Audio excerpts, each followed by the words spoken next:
on YouTube now. Okay.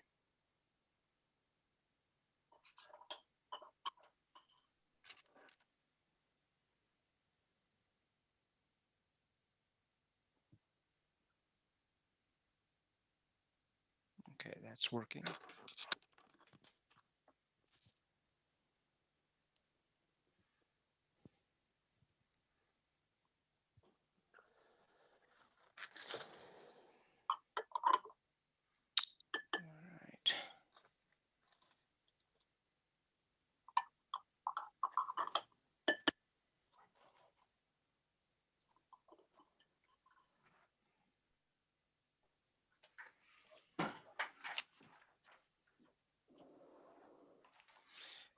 Just waiting for the rest of our panel to join us.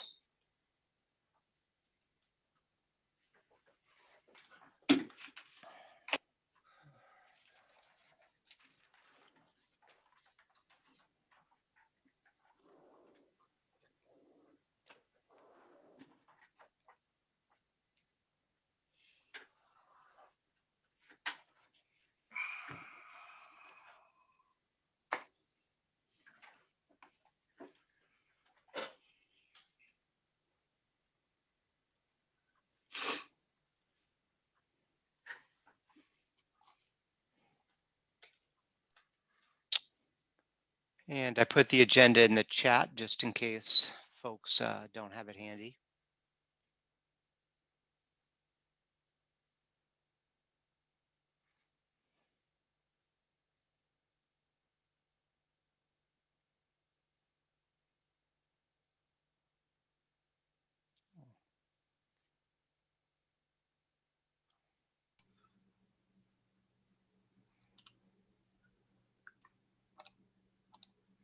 All right, welcome Ryan and Leslie. Hi there.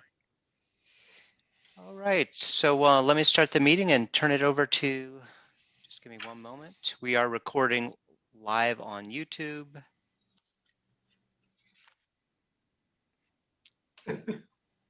All right, good afternoon, everybody, and welcome to the Nevada County COVID-19 Business Task Force meeting. My name is Caleb Dardick. I'm a project administrator in the Nevada County CEO's office. And thank you all for joining us this afternoon.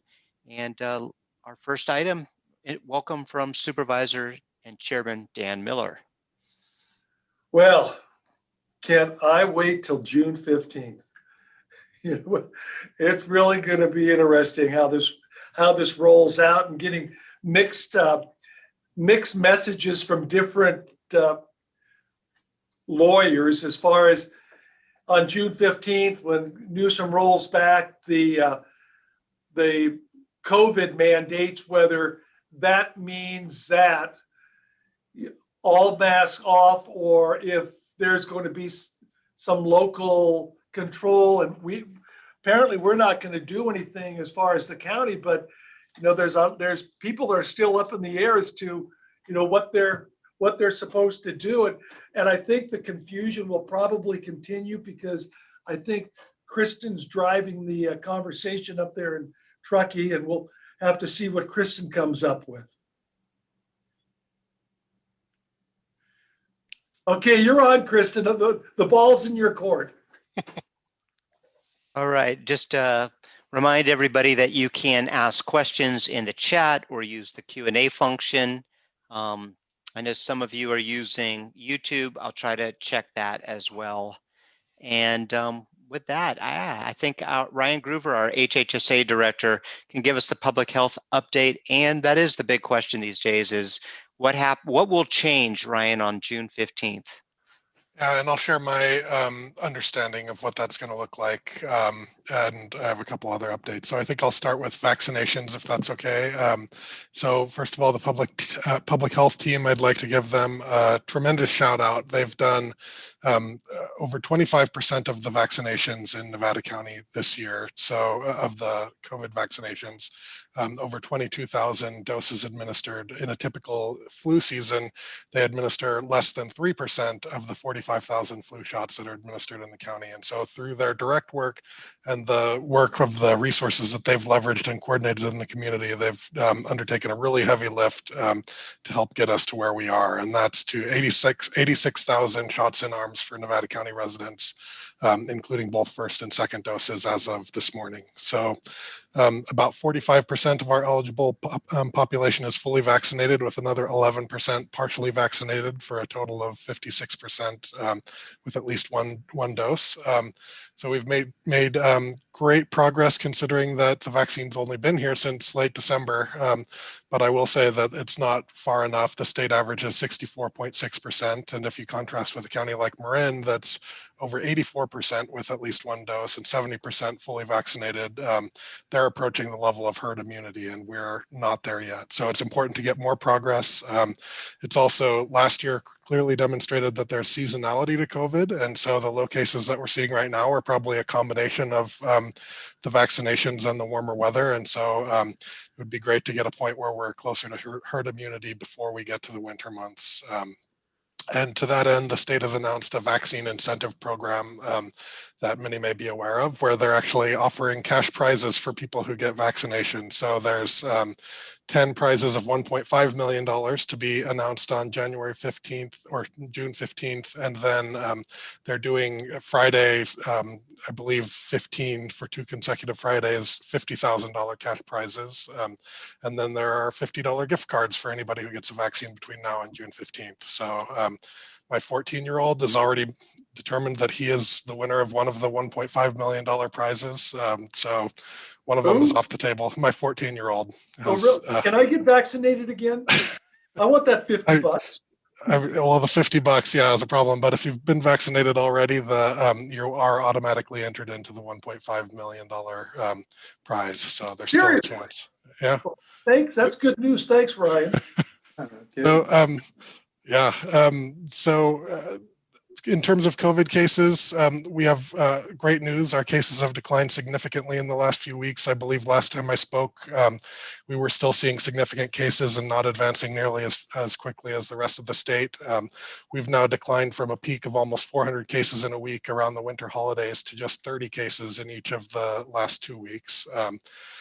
We did see significant cases today. I think we had 11, and all of them were in Truckee. So that's something we'll be keeping our eye on to see what's going on there, if it's just a blip or if it's an emerging situation. But at any rate, our cases have improved to the point where we were able to advance to the orange tier. And as of today, we're in the orange tier. What that means is, based on 2 weeks of meeting criteria, our businesses are now allowed to open at a higher capacity. So as some examples, restaurants can go from 25% to 50%. Movie theaters are the same, 25% to 50%. Gyms can go from 10% to 25%. Retail can operate without capacity limitations.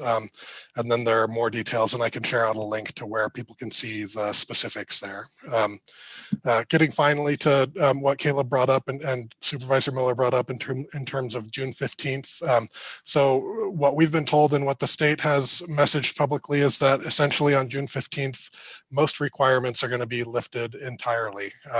So there are a couple exceptions. Those exceptions include quote unquote mega events. So that's outdoor events over 10,000 and indoor events over 5,000 guests. So you can imagine that applies to relatively few events in our community, but there are some requirements around those sizes of events. And then face coverings, my understanding, will continue to be a requirement that then will align with the CDC's guidance. So just to put a finer point on that, we've never had a requirement around face coverings from the CDC. It's always been state level requirements. So there was a lot of confusion when the CDC came out and changed their guidelines around whether that applied to us.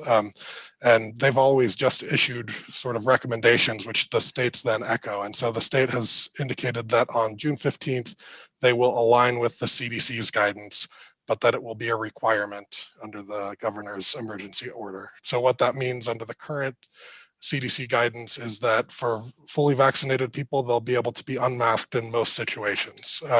But for unvaccinated people, they're going to be required to continue wearing masks in most situations. Now, how that's actually enforced and administered is problematic, and I believe most of it is going to be on the honor system in terms of whether people are vaccinated or not. So that's my current understanding of what June 15th looks like. I want to emphasize that just because requirements are going away for the most part doesn't mean that COVID is, and I know that most of our businesses want to continue to keep their customers and employees safe. So I would point out that in addition to the capacity limitations, the current guidelines have a lot of tips on how to arrange things in a way that's safe. And I think they should start to be viewed rather than as requirements, as a resource for how you can pivot your operations to continue to be safe, with the knowledge that there's going to be a lot more flexibility for the things that don't work for your business come June 15th. The other big thing is that Cal OSHA is voting on their rules for workplaces around face coverings and quarantine and those things. And so we're keeping an eye on that and can put out messaging when we have finality around what they're doing. So I think I'll stop there. Well, this is great. Thank you, Ryan. There's a number of questions leading up to this around smaller, not the mega events, but will there be guidelines for smaller events under 5,000? So my understanding is no, except for the face covering guidance. I believe Amber Joe submitted an inquiry about that earlier today. So basically there will be no restrictions except for these mega events. The exception is that face coverings continue to be required for people who are unvaccinated. So again, that's probably going to be on the honor system. I imagine that businesses have discretion in terms of how they want to validate that or not, in a way that they could work out with their legal. But in terms of requirements from the state, it's just going to be the mega events and the face coverings, is my understanding. Yeah, so the face coverings for her staff and volunteers. For the staff and volunteers, you're really going to want to look at the OSHA guidance, which they have on their website what the proposal is. They're supposed to be voting on it, I believe, tomorrow. And the timing of that is so that it will be effective on June 15th with the state's lifting of the guidelines. And as we get more information on those OSHA requirements, we'll share them out. But that applies to the county as a workforce. It applies to the to business settings for how we protect our employees. And yeah, so that's a whole separate ball of wax from the state's blueprint for a safer economy, which is essentially going away on June 15th. So you got a number of questions. Howard asked earlier, can you explain what will change for indoor activities for kids? Kids under 11 cannot get vaccinated, and I have not heard a consistent message from anyone about the requirements for masks on kids under 12 indoors. So, I mean, the requirements for unvaccinated people remain in place for wearing face coverings. So that would apply to kids over a certain age range, because very young kids aren't required to wear masks. I believe there will still be some school guidelines as well. That's another exception. I'll post out the link to what the state has put out that gets specific in terms of what's happening on June 15th. But basically, if it's not spelled out as an exception there, everything else in the blueprint has been messaged as going away on June 15th. Okay. Vice Mayor Jan Arbuckle asks, how can a business determine if someone is vaccinated? Is there an indication that a vaccine passport will be implemented? I have heard no such indication, and what I've heard that is, I mean, I think businesses can go beyond this if they want, but that it's essentially on the honor system. You post signage that says if you're vaccinated or if you're unvaccinated, you should wear face covering. But if you want to go beyond that as a business, I believe you can do that. Okay, and Gil Matthew asked a similar question that Howard asked about children and face covers. And it sounds like if they're not vaccinated, they need to be wearing a mask if they're out of the home. Yeah, I mean, if they're just around other vaccinated people, the current guidance doesn't require a face covering. But if they're unvaccinated people mixing, then they should be wearing a face covering. Terrific. Well, I think that answered all the questions that we had in the Q&A and the chat, Ryan. So thank you very much. Supervisors, do you have anything more for Ryan before we go to the business resources? I guess, Ryan, I'm a little confused, and I did put that question up there. Is how can Cal OSHA, apart from the state, write their own rules for the workplace? Yeah, I mean, that's Cal OSHA's normal role, is to write workplace safety rules, right? And so the state has this additional layer of the Blueprint for a Safer Economy, which is the COVID-specific restrictions on businesses. Cal OSHA has all manner of workplace safety requirements, and some of those include communicable diseases, and they've been updated to accommodate COVID as one of those communicable diseases.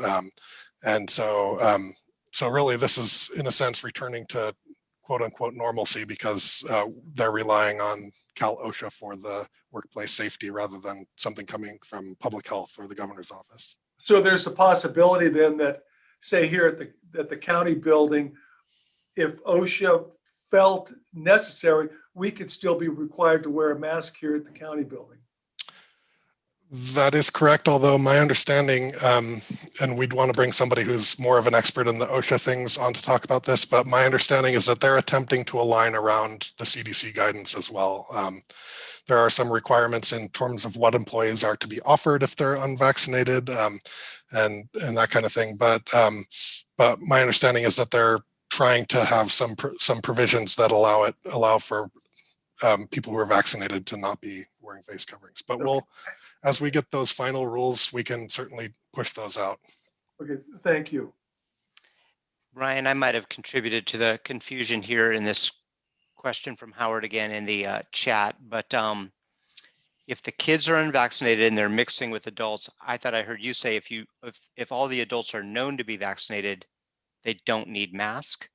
But if you don't know the mix of people or you don't know their status, then the kids should be masked. Could you maybe just clarify kids and the rest of us? Because, same for me. I was with, other families, as everyone wants to have a barbecue now, and which is great, but then none of us want to pose a risk to these children. So, yeah.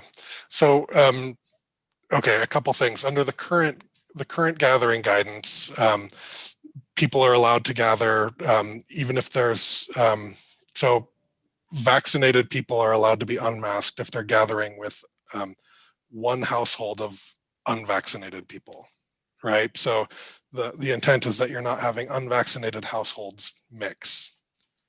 So if everybody's vaccinated except for low vulnerability people from one household, like grandparents with their grandchildren who aren't vaccinated, that's okay for people to be unmasked in that scenario. But once you have kids from one household mixing with kids from another household and none of them are vaccinated, or you have mom from one household and dad from another household are unvaccinated, then you have unvaccinated households mixing and you have higher potential for COVID spread. So the current guidelines are, as long as everybody but one household is vaccinated, people can be unmasked in those gatherings.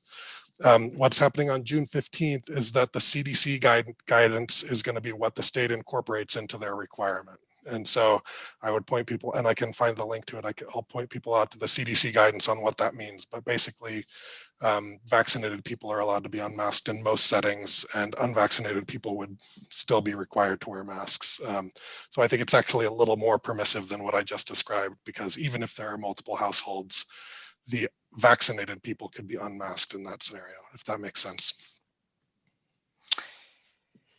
So Ryan, one question from the YouTube, Matt Coulter asks, is coughing in people's faces legal, but then makes the point that COVID cases are rising in many parts of the world. Does that pose a concern here? Yeah. So in terms of whether coughing in somebody's face is legal, I have seen reports of people being prosecuted for that, but I would really defer to an attorney to specifically answer that question. In terms of vaccinations in other places, I will say that variants are a big concern, and when you have unmitigated COVID-19 spread, we've seen that variants emerge at a higher rate.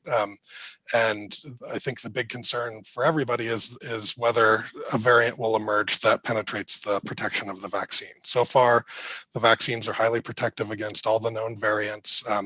And even when people do get COVID, which no vaccine is 100% effective, they don't get severely ill from the infection. So the big risk, if you allow some countries to have vaccine and other countries not, is that you've created a petri dish for the vaccine to potentially evolve and penetrate the vaccine. So I would say that as we see demand slack in the United States, that it is important to start sharing that out, not only from the humanitarian perspective, but from the self-interest perspective of not wanting to have a variant that penetrates the protections. All right. Well, thank you very much, Ryan. Appreciate that and for answering all these questions. And those of you, thank you for your questions. Let's go now to the business resource update from Kristen York, Vice President of Sierra Business Council, and also Leslie Williams from the Small Business Development Center. Kristen. Yeah, great. Leslie, you want to start? We can go Fed, state, local. If you want to give the Fed update, that'd be great. Sure. Thank you. Hello, all. We have completed the Paycheck Protection Program. As of May 31st, there's no more money available. It was just under 800 billion was dispersed, and U.S. Small Business Administrator Isabella Guzman issued a statement yesterday stating that their goal to reach the underserved communities worked, and they actually provided $1.5 million in loans, 1.5 million loans, excuse me, totaling $30 billion. The average loan was $42,000 in 2021. So it was a good indicator of targeted relief being to the smallest of the small businesses. So again, the PPP was just one of 8 disaster relief programs established by Congress to assist small businesses. The EIDL loan is still open through December 31st, 2021. And other small businesses are getting solicited by the SBA directly for targeted EIDL advance or an increase in their EIDL loan. Restaurant Revitalization Fund has more demand than there is money, and the Shuttered Venue Operators Grants money has been flowing. So there's a lot of great help out there at the federal level, and as of right now with the American Rescue Plan, nobody really knows if there's money that's going to flow into the small business community, because the key word that we're all hearing is infrastructure. So don't know how the money's going to roll out from the feds down to the counties and then down to the small businesses in the communities. Great. Thanks, Leslie. So I'll give you an update on the state level. So we had a lot of surprised people last week when the California Relief Grant suddenly came up with all this extra money. It wasn't extra money. What happened was there were businesses who were awarded in rounds 1 through 5 who could not complete their, they couldn't get their banking information. They couldn't provide all the documentation. And Lendistry, the administrator for that fund, had to have the money out by a certain time. So what happened was, and this a number of Nevada County businesses and nonprofits that we know of got the surprise email, I think last Wednesday, Monday or Wednesday. Great news, great news. This was not the additional money that Newsom has proposed, because that money is, we're still waiting to hear what's going to happen with that money, if it's real, if it's going to happen. So stay tuned for that. So that's on the state level. On the local level, we do know one thing that's going to happen from the ARP funds, and that opened yesterday. That's the Nevada County Relief Fund, which is open now, open till, yeah. And I can tell you, Nevada County right now is the only county I know that's doing this. Everybody else is like, oh, no, we're going to build infrastructure, even though it's very limited on how you can spend that money. So kudos to Nevada County for doing this. It's $250,000. It's open until June 25th. Very similar qualifications to the last few rounds. So I encourage you to check that out. I can put the link in the chat. You can also send us an email if you have questions about it, but we've tried to make it as straightforward as possible. It is not first come, first serve. Again, it's sort of, there is a priority list for the types of businesses, but also ensuring that people who have not received a grant are in line first, and then we sort after. Up to $5,000, revenues of less than 2 million for 2019. So there is a cutoff on business size. I want to tell you about a couple of events that are we're excited about. One is next week that the ERC is hosting the California Manufacturing Forum on, I believe, Thursday morning. Am I correct, Leslie? Yeah. Yeah, at the Foothills Event Center. We can also put, actually, there's an info, you RSVP through an email that we'll put in the chat. Again, the ERC is hosting that. It's the California Manufacturing Forum, 8 to 9:30 at the Foothill Event Center. Starts at 8, so you can get there early. It's free and lots of great information. And then the Business Creator Series, we're smack in the middle of it. I've had the pleasure of being able to sit in on a few sessions that is put on by Sierra Commons, and it's excellent for people starting a business. We're seeing a huge demand. We have a lot of local instructors they revolve through, so it's really great. And I just want to leave you with the calls that we're getting most about, or concerns we're hearing from the community, business community at all. Number one is staffing. Nobody can find it anywhere, and it's very expensive if you can find it. And then demand for recreation, which will hit our county even more. And I'll give you, we don't have real-time stats on that, but I'll give you some anecdotal information, some of it real. I'm on a Parks and Rec board in the East County, I'm sorry. And our summer camps for kids opened up, sold out in 30 minutes with a waiting list larger than the number of kids in it. We've never seen that ever. And that is pervasive. We're hearing that from other districts. The other thing is I was in our neighboring county, Sierra County, this weekend, and the number of people in that Downeyville area, the bike shops were overrun. People are coming, they want to be outside. They learned about recreating outside last year, and it has not stopped, apparently. Kristen, Gil posted in the Q&A that there's a ERC event June 17th. I haven't heard about that. What's that about? That's the California Manufacturing Forum. And I'm going to put the RSVP in the chat. So yeah, thanks, Gil. I can't see my calendar on my screen at the same time. Anyway, any questions? Gretchen asks, what about business expansion? Does that qualify for any of the funding? Any of the funding on Nevada County Relief Grant? It's or refer to the other funding. SBA is her question. Oh, yes. Yes. And we have an SBA lender on this, or expert on this call. That would be Leslie, who knows Gretchen well. Yeah. Yeah, expansion is great. And money is cheap to borrow right now. So if you feel good about your numbers, it's a good time to get locked into a longer term loan. You want to expand on that, Leslie? So the Small Business Administration has been funded to waive some fees and make payments for the first 2 or 3 months. So you'd be applying for a Small Business Administration loan. It's not a relief grant or a relief loan. It's a straight 7A SBA loan for expansion. So we just need to get together, and why don't you just email me, Gretchen, and we'll work on it, put an application together and submit it through a lender. You still do it through a lender, and SBA guarantees it, but now's a really good time. Kristen, have we heard anything about how Nevada County is faring in terms of the restaurant revitalization fund or the shuttered venue grant? Are our folks getting the money? We don't have that information yet. We have 2 rounds of California Relief Grant. It will be publicly announced. I mean, that was, again, that money, that was like, there was a race for that money. It was so hard right off the bat. I mean, demand definitely exceeded supply. So as soon as we have those numbers, we'll get that information to you. Yeah, that'll be great. Yeah. And then just for those, everybody I think on this call should have received an email from me actually just before the meeting with the press release and the link to the Nevada County Relief Fund, which did go live today at noon. And so we have until the 25th.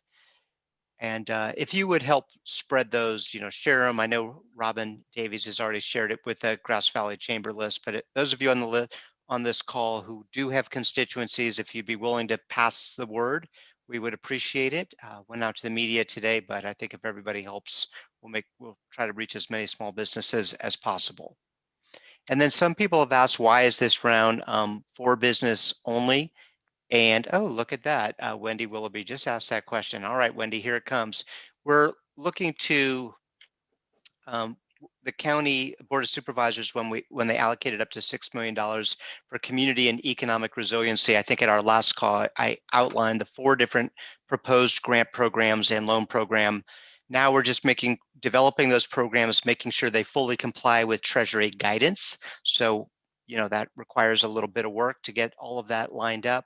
But the goal would be to put out a grants program, a community benefits grant program of up to $2 million that our organizations and institutions can apply for, and many of whom are nonprofits. So I think that is where the nonprofit community will be able to apply for relief as well, and we hope to get that going later this summer.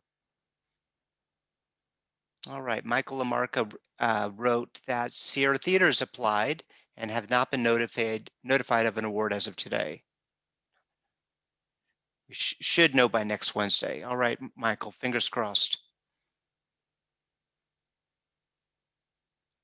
All right, any questions for Leslie and Kristen? Don't see any in the Q&A. Let me go over to... I did put the email to RSVP for the ERC's event, California Manufacturing Forum, in the chat, if anybody's interested. Can you make sure you actually press send, because I don't see it in the chat. It's there. Oh, there it is. All right. Thank you. Info@ncerc.org. That's great. All right. Thank you. And then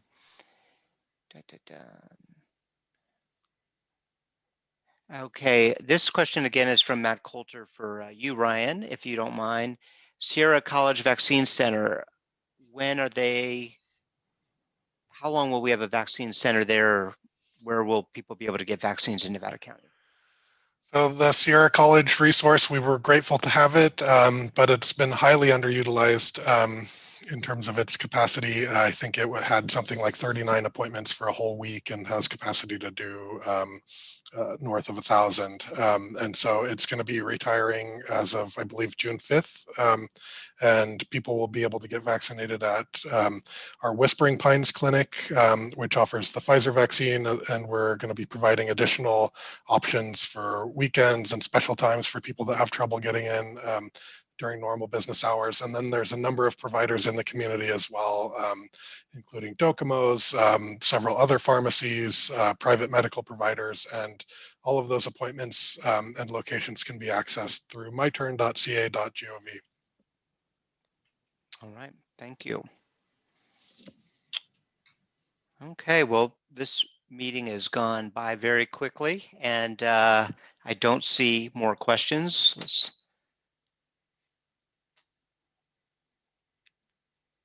So we perhaps could wrap it up early. I don't think anybody will complain about that. Our next meeting is July 7th, so first Wednesday of the month.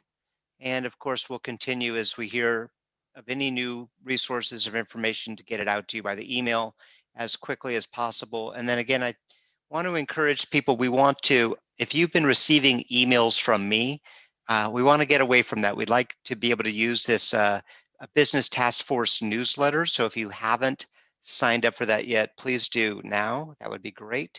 I'll put it in the chat, but we would like to get everyone using this task force newsletter. This will only be for economic development related issues. It's not going to be everything that's happening in Nevada County. You can get that wonderful Friday newsletter from the CEO's office as well. Very informative, but this is one that's really targeted to the business community. All right, and with that, let me go to closing remarks to Supervisors Miller and Scofield. Yeah, these next 2 weeks are certainly going to be interesting, Caleb, as businesses start to ramp up and people start to feel a little more comfortable, even though people are feeling comfortable now. And I think our restaurants are starting to feel the positive impact.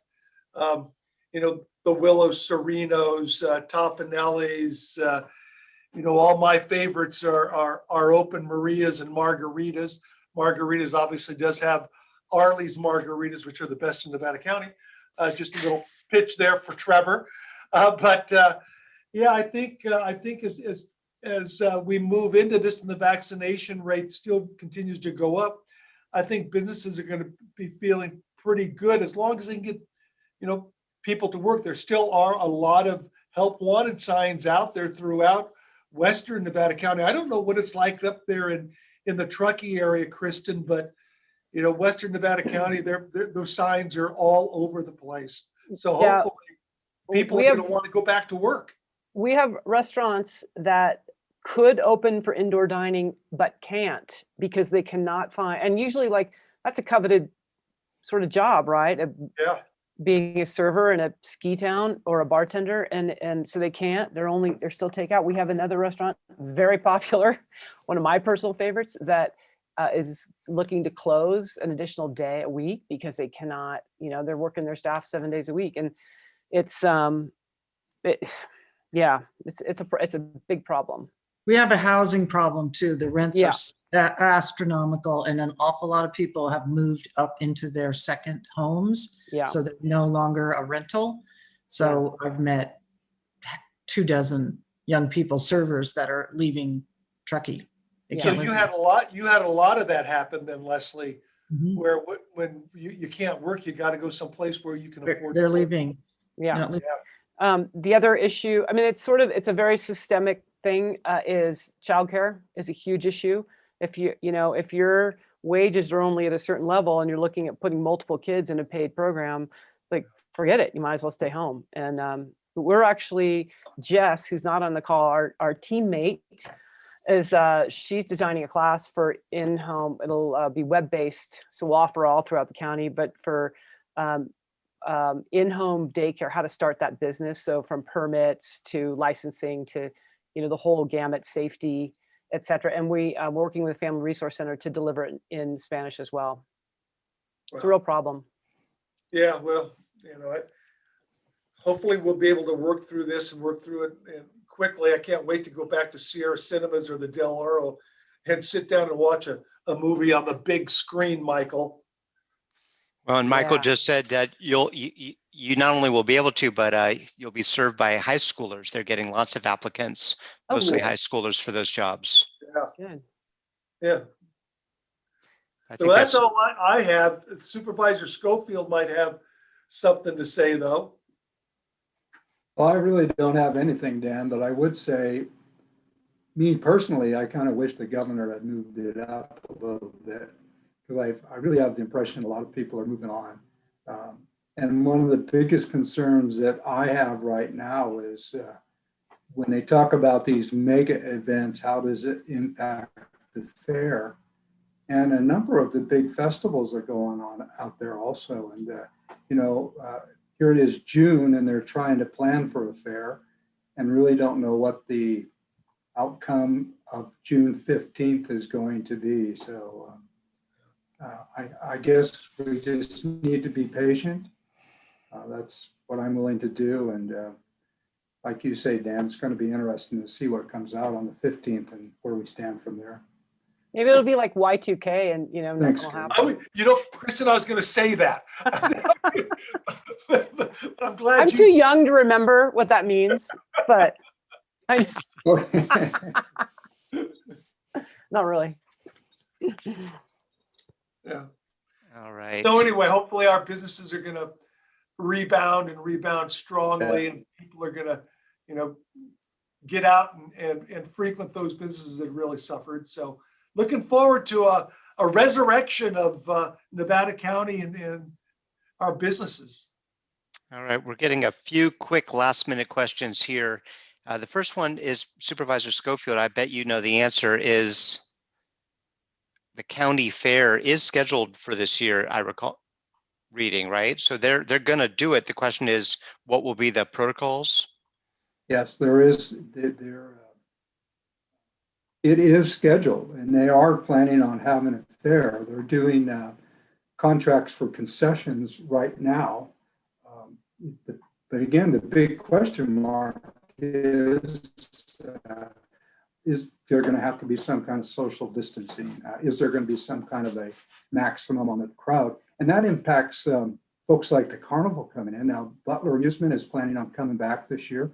But frankly, for them to make anything, they need like 50% of the crowd that they used to have. So there's really a lot of questions out there, but yes, there is going to be a Nevada County Fair. I can't remember the dates. It's the normal August dates. I certainly should have known it, but we are going to have a fair. Hey, Ed, what was, when you were there running the fair, what was the average daily attendance? Do you remember? Well, we would usually hit, and they are right now, hit about 100,000. And, you know, there were some days like Wednesday was the kids' day when the school would participate and all the parents came with their kids. Wednesday was huge. Thursday would drop off. I don't think there was any day that was under 10,000. And when you got up onto a Friday night and Saturday, you were talking some pretty big numbers. Yeah, but I hear alcohol kills the COVID, so that shouldn't be a problem on Friday and Saturday night. Well, that explains why I've been so healthy. So yeah, thank you all. I think we'll bring back the fairground question, the large event questions when we come back in July. There's another one about temporary food carts, temporary food facilities for large events. So lots of questions are still about large events. And if we get something sooner, we'll push it out and plan to address it at the July meeting. So with that, I'd like to thank our panelists, thank our attendees, and we will stop recording. Caleb, Oh, if go I ahead. could just say one more thing about the fair, you know, I suppose on some large events you could be a little more flexible, but the problem is with the Nevada County Fair, as most of you know, it's not a county operation. It is the 17th District Agricultural Association. It is a state entity. So they are really impacted by what the governor says. Yeah, well, there's a movement underway that we're going to buy the fairgrounds back from the state. And I'm not sure we want it, Dan, but hey. Chris is going to head up that group. Better talk to Supervisor Scofield about that. He knows quite a bit about it. Okay, all right. With that, we will end a little bit early.